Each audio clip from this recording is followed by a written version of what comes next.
Now that we've covered the basics, we can move to the Pro Editor. First, we'll take a look at some of the options you get when working with objects, so fire up the Pro Editor and let's get to work.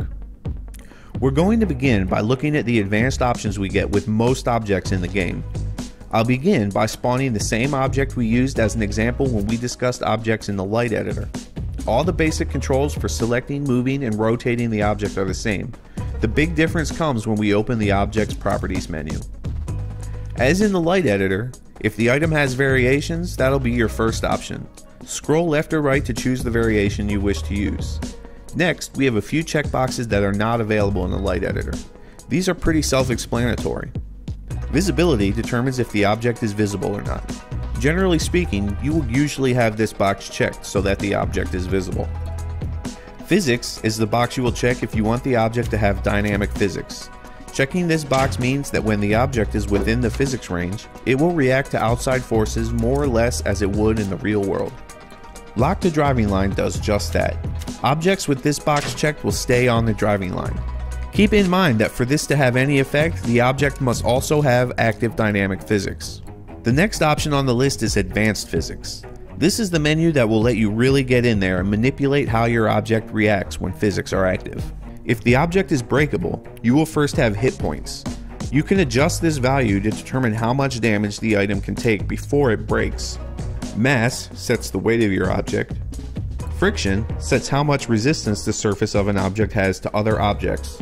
For example, if we set the friction on a flat plate to 0, the bike or any other object that hits that surface will slide across it as if it were ice. Linear damping can be used to slow down the linear movement of your object. At 0%, the object will react normally. At 50%, the object will move a bit slower, and at 100%, the object will strongly resist any linear movement. Angular damping does the same thing, but for angular motion, or spin. At 0%, the object will spin normally. At 50%, it'll spin more slowly, and at 100%, it will resist spinning at all. Our next checkbox is Disable Global Dampening. Global dampening simulates the real-world forces that would slow an object's movement, like the friction caused by moving through the air. Checking this box disables this force, giving your object a little more freedom of movement. Restitution sets how much bounce the object has.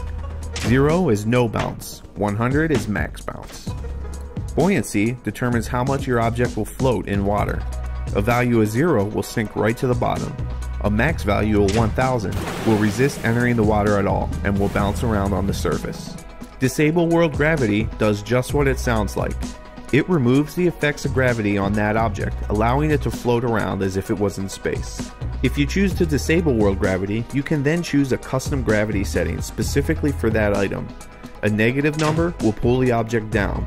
A positive number will actually pull it up. Physics type has a few different settings for your object.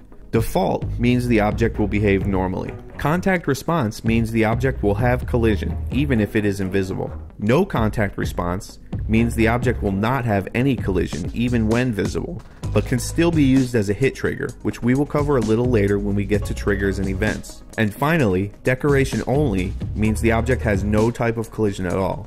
The main use for this is to improve performance if you have a lot of decoration objects that are slowing your track's frame rate. We have 3 more checkboxes to round out the Advanced Physics tab. Collision sound determines if the object's collision sound plays when it is hit by the bike or other objects. You can select Fast Object to prevent fast-moving objects from going through other objects. However, checking this box can also slow performance. Reset Position and Checkpoint Restart does just what it sounds like. If you reset your rider to the previous checkpoint, it'll reset that object to its starting position. Now that we're done with advanced physics settings, we can back out to the Object's Properties menu. The last 2 items on this menu are the same as they were in the Light Editor.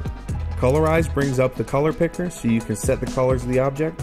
Save to Favorites allows you to save the objects to your favorites, which we will cover in the lesson Gluing, Grouping, and Favorites.